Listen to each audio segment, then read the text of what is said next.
दोस्तों, इस ईसाई औरत ने डॉक्टर जाकिर नाइक साहब से 3 ऐसे सवाल किए जो लग रहे थे कि सबसे मुश्किल सवालात हैं, और साथ ही ये कहा कि अगर इन 3 सवालों के जवाबात मुझे मिल गए तो मैं अभी इस भरे मजमे के सामने मुसलमान हो जाऊंगी। नंबर 1, मुसलमान जब हज पे जाते हैं और जमजम और खजूर लाते हैं, और हिंदू जब मंदिर में जाते हैं तो इनको प्रसाद दिया जाता है। इन दोनों में कोई फर्क समझ नहीं आता, और मुसलमान इस प्रसाद को बुरा कहते हैं, हराम कहते हैं। क्यों कहते हैं? और मेरा दूसरा सवाल यह है कि हम जिन्स परस्ती क्यों गलत है? हालांकि मर्द मर्द से और औरत औरत से वही सुकून महसूस करता है जो मियाँ बीवी एक दूसरे से महसूस करते हैं, और हम जिन्स परस्ती इस्लाम में ममनू है, यानी आप सिर्फ शादी करके ही ये लुत्फ क्यों उठा सकते हैं? और मेरा तीसरा सवाल यह है कि आदम अलैहिस्सलाम और हव्वा अलैहिस्सलाम को जन्नत में किसी फल के खाने से रोका गया था और उन्होंने हजरत हव्वा के कहने पे खा लिया था। इसी वजह से आज तक औरतों के जिम्मा लगा दिया गया है कि आपने बच्चा जन्ना है और इसका दर्द भुगतना है, और इसी वजह से जन्नत से निकाला गया। और अब हम लोग रोटी के लिए खूब कोशिश और मेहनत करते हैं, हालांकि वहाँ खाना हमें मुफ्त मिला करता था। क्या ये दुरुस्त है कि औरतों को बच्चा जनने की तकलीफ इसी वजह से दी गई थी क्योंकि उन्होंने हजरत आदम अलैहिस्सलाम को वर्गलाया था? इसका सही जवाब क्या है? जवाब में डॉक्टर जाकिर नाइक साहब ने सवाल दोहराते हुए फरमाया कि बहन का अच्छा सवाल है आपका पहला सवाल कि प्रसाद और जमजम में क्या फर्क है। प्रसाद का जो हिंदू किताबों में लिखा हुआ है वो ये है कि प्रसाद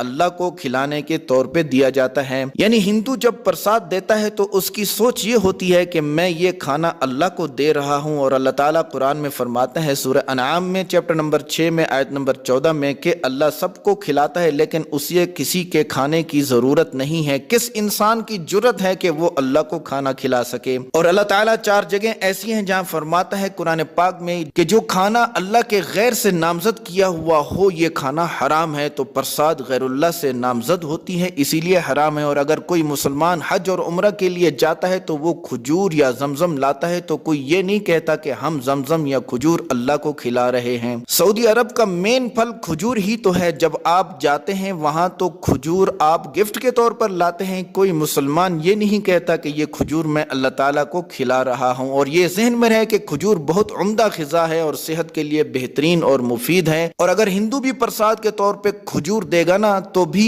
खजूर खाना हराम हो जाएगा क्योंकि ये अल्लाह के गैर से नामजद है। ये है हिंदू और मुस्लिम में बड़ा फर्क कि हमारा अकीदा है कि अल्लाह ताला को किसी भी खाने की चीज की जरूरत नहीं, हम इंसानों को खाने की जरूरत है। आपका दूसरा सवाल था कि हम जिन्स परस्ती क्यों गलत है कि मर्द मर्द से और औरत औरत से सेक्स करे तो लुत्फ ही लेना है ना, तो ये क्यों हराम है? बहन, कुरान पाक में अल्लाह ताला फरमाता है सूरह असरा में आयत नंबर 32 में कि जिना के करीब मत जाओ क्योंकि ये बेहयाई और बुरा रास्ता है। और इसी तरह अल्लाह ताला ने सूरह आराफ में फरमाया सूरह नंबर 7 आयत नंबर 81 में कि तुम मर्दों से जिना करते हो औरतों को छोड़कर, बल्कि तुम हद से तजावुज करने वाले हो, यानी इस्लाम ने जो पाबंदी लगाई है इस पाबंदी को तोड़ने वाले हो। इसका साफ मतलब है कि इस्लाम में हम जिन्स परस्ती हराम है और मियाँ बीवी के दिल में एक दूसरे के लिए मोहब्बत और मेहरबानी रख दी है। बेशक गौर करने वालों के लिए इसमें इबरत है। लिहाजा कुरान की रूह से हम जिन्स परस्ती से सुकून मिलना ये झूठ है। और हम जिन्स परस्ती में लव तो होता नहीं, मोहब्बत तो सिर्फ मियाँ बीवी के दरमियान ही हो सकती है। और साइंस भी कहती है कि हकीकत में इंसान हम जिन्स परस्ती को नापसंद करते हैं। आप ये मफरूजा बना सकते हैं कि वो तो अपनी पसंद से हम जिन्स परस्ती कर रहे हैं तो आप इन पे एतराज क्यों करते हैं? तो इसका सही जवाब यह है कि हमारे खुदा ने हमें इसकी इजाजत ही नहीं दी, बल्कि हमें इजाजत तो सिर्फ शादी की ही है और बीवी से सेक्स करने की इजाजत है। और ये सेक्स करने की ख्वाहिश इतनी ज्यादा क्यों है? ताकि आप शादी करें और शादी के बगैर रह न सकें, और जब आप शादी के बगैर रहेंगे नहीं तो औलाद होगी और क़यामत तक इंसानों का सिलसिला जारी रहेगा। हम जिन्स परस्ती में बच्चे कहाँ से पैदा हो सकते हैं? और मोहम्मद सल्लल्लाहु अलैहि वसल्लम ने तो एक और अजीब बात भी फरमाई है कि अगर आप बीवी से सेक्स करते हैं ये भी इबादत है क्योंकि आप हराम नहीं कर रहे। आज साइंस हमें कहती है कि जो लोग शादी करते हैं और जो लोग हम जिन्स परस्ती करते हैं तो शादी वाले लोग हम जिन्स परस्ती वालों से अच्छी जिंदगी गुजार रहे हैं क्योंकि शादी की वजह से आप में मोहब्बत होती है और सुकून मिलता है। आज अगर हम यूरोप को देखते हैं तो वो जब चाहते हैं कि किसी भी औरत से शादी के बगैर सेक्स करें तो फिर क्या होता है, इनकी प्यास बुझती ही नहीं। लिहाजा ये लोग कहते हैं कि प्यास बुझाने के लिए अब हम जिन्स परस्ती करो ताकि ये प्यास बुझ जाए। लेकिन जब आप अल्लाह ताला का कानून तोड़ेंगे तो आप कैसे अपनी प्यास बुझा पाएंगे? ये हो ही ہی نہیں سکتا۔ لہٰذا اسلام بھی ہم جنس پرستی سے روکتا ہے اور عیسائیت بھی ہم جنس پرستی سے روکتی ہے۔ سارے کے سارے مذاہب ہم جنس پرستی کے خلاف ہیں، اور یہ بات بھی تو سچ ہے کہ اکثریت جیت جاتی ہے، لیکن اسلام میں یہ ہے کہ سچ جیت جاتا ہے۔ 1996 میں جب کینیڈا میں گیا اور میں نے پہلا لیکچر شروع کیا تو اشتہار لگے ہوئے تھے کہ ایک آدمی سے کس کر رہا ہے، اور لکھا ہوا تھا کہ ان دونوں نے آپس میں شادی کر لی ہے۔ حالانکہ کینیڈا کا قانون ہے کہ ہم جنس پرستی جرم ہے۔ ابھی حال ہی کی خبر یہ ہے کہ تمام ممالک میں ہم جنس پرستی کو جرم قرار دیا گیا ہے، اور انڈیا والے سوچ رہے ہیں کہ ہم جنس پرستی کو لیگل قرار دیا جائے۔ میں ان سے کہوں گا کہ صحیح صحیح ہوتا ہے اور غلط غلط ہوتا ہے۔ اسی طرح ہم جنس پرستی آپ کو جنت میں نہیں لے جانے والی بلکہ جہنم میں لے جائے گی۔ آپ کا تیسرا سوال کہ حضرت حوا نے حضرت آدم علیہ السلام کو ورغلایا، اسی وجہ سے جنت سے بھی نکال دیے گئے، اور اسی وجہ سے عورت کو بچہ جننے کی ذمہ داری دی گئی، اور اسی وجہ سے بچہ جننے کا درد عورت بھگت رہی ہے۔ اسی وجہ سے آج ہم روٹی کماتے ہیں اور محنت کرتے ہیں۔ بہن آپ عیسائی ہیں، اور ہم اگر بائبل کو دیکھیں تو book of Genesis chapter number 3 آیت نمبر 23 میں کہ تم عورتیں کیونکہ اللہ کی نافرمانی تمہاری وجہ سے وجود میں آئی، اسی وجہ سے تم کو بچہ جننے کا درد دیا جاتا ہے، یہ بائبل میں لکھا ہے، اور تمہاری خواہش یہ ہوگی کہ یہ کام مرد کرتے ہیں۔ تو بائبل کی روح سے حمل عورت کو بد دعا کے طور پہ ملا، تو عیسائیت میں سارا قصور عورت پہ ڈالا جاتا ہے کہ حوا نے یہ کیا، حوا نے یہ کیا، حوا نے یہ کیا علیہ السلام۔ اگر آپ قرآن کو پڑھیں گی تو کسی ایک جگہ پہ بھی اللہ تعالیٰ نے عورت کو یا حوا علیہ السلام کو اکیلے قصوروار نہیں ٹھہرایا، ہاں ہر جگہ پہ قصوروار دونوں کو ہی ٹھہرایا ہے۔ اگر آپ سورہ اعراف کو پڑھیں گی تو آیت نمبر 19 سے 27 میں لکھا ہے کہ ہم نے ان دونوں کو اس درخت سے یعنی گندم کے کھانے سے روکا، اور شیطان نے قسم کھا کے کہا کہ تم دونوں فرشتے ہو، اور انہوں نے کھا لیا۔ پھر اللہ تعالیٰ نے ان کو فرمایا کہ ہم نے تم دونوں کو منع نہیں کیا تھا کہ یہ درخت مت کھاؤ، اور وہ دونوں کہنے لگے اے رب ہم نے اپنے اوپر ظلم کیا، ہمیں معاف فرمائیے۔ تو قرآن دونوں کو قصوروار ٹھہراتا ہے، صرف ایک جگہ پہ فرمایا کہ آدم نے نافرمانی کی، حضرت حوا کو بھی اکیلے نافرمان کہیں بھی نہیں ٹھہرایا۔ لہٰذا اسلام کی روح سے حضرت آدم اور حضرت حوا علیہ السلام دونوں قصوروار ہیں، اور بائبل صرف حضرت حوا پہ وزن ڈالتی ہے کیونکہ اس میں تحریف ہوئی ہے اور قرآن میں تحریف نہیں ہوئی۔ اور اگر آپ قرآن میں پڑھیں گی تو حمل عورت کے لیے بد دعا نہیں بلکہ زندگی ہے۔ سورہ نساء آیت نمبر 1 میں فرمایا کہ اپنی عورتوں کا خیال رکھو، اپنی عورتوں کے بارے میں ڈرو، اور سورہ احقاف آیت نمبر 15 میں ہے کہ ہم نے انسان کو اپنے ماں باپ سے احسان والا معاملہ کرنے کا حکم دیا کیونکہ اس کی ماں نے حمل کی تکلیف اٹھائی اور پیدا کرنے کی تکلیف اٹھائی۔ اسی وجہ سے اسلام کہتا ہے کہ بچہ اپنے ماں باپ کی عزت کرے، اسپیشلی ماں کی۔ اسی وجہ سے حضرت محمد صلی اللہ علیہ وسلم نے فرمایا بخاری شریف میں جلد نمبر 8 میں باب احزاب میں چیپٹر نمبر 2 میں حدیث نمبر 2 میں، ایک صحابی نے جب عرض کی کہ میں اپنے ماں باپ میں سے کس کے ساتھ اچھا سلوک کروں، تو آپ صلی اللہ علیہ وسلم نے فرمایا کہ آپ اپنی ماں سے۔ پھر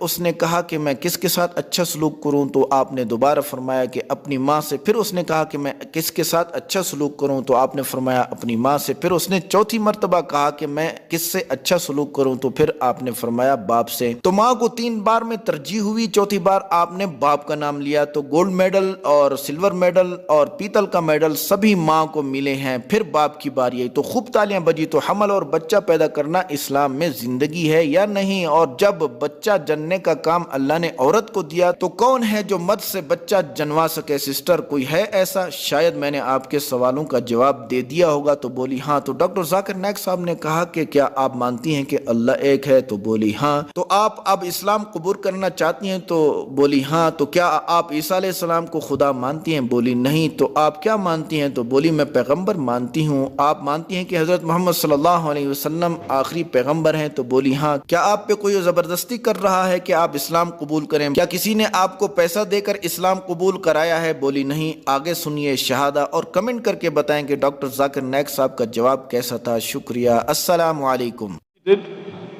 اشہدو اللہ الہ الا اللہ واشہدو ان محمدن عبدہ ورسولہ۔ I bear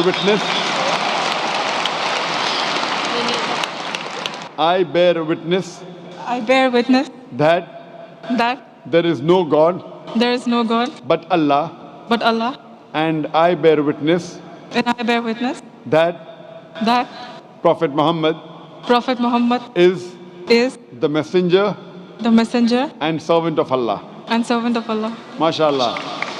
You are a Muslim, and I pray to Allah subhanahu wa ta'ala that to guide you and help you guide your family members also, and to give you the best in this world as well as in the next life.